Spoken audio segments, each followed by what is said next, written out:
Hello बच्चों, let's see the question. So the question says Okazaki fragments are formed in direction O. बेटा हम लोग जानते हैं कि ओकाजाकी फ्रेगमेंट्स कब बनेंगे, जब डीएनए का रेप्लिकेशन होगा। तो बेटा बात करते हैं हम लोग डीएनए रेप्लिकेशन के बारे में। DNA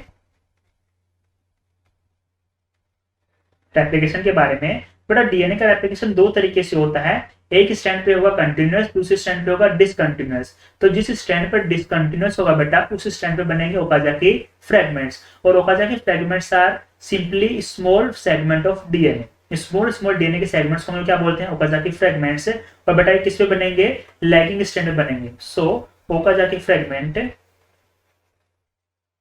Okazaki Okazaki fragments, Okazaki fragments are formed on lagging strand of DNA, lagging strand of DNA. और बेटा इनके फॉर्मेशन की जो डायरेक्शन रहेगी वो कैसी रहेगी?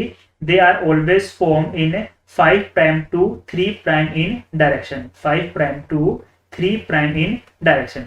बेटा एक और बात इंपॉर्टेंट यहाँ पर है, चाहे आप ओकाजाकी फ्रेगमेंट की डायरेक्शन की बात करें, चाहे आप कंटिन्यूअस जो डीएनए का फॉर्मेशन होगा उसकी बात करें, ओवरऑल कॉन्सेप्ट ये है कि डीएनए का रेप्लिकेशन हमेशा और हमेशा 5 प्राइम टू 3 प्राइम डायरेक्शन में ही होता है। चाहे वो कंटिन्यूअस वाली स्ट्रैंड पर हो, चाहे वो डिसकंटिन्यूअस वाली स्ट्रैंड पर हो, डायरेक्शन तो हमेशा फिक्स रहेगी, that is 5 prime to 3 prime in direction.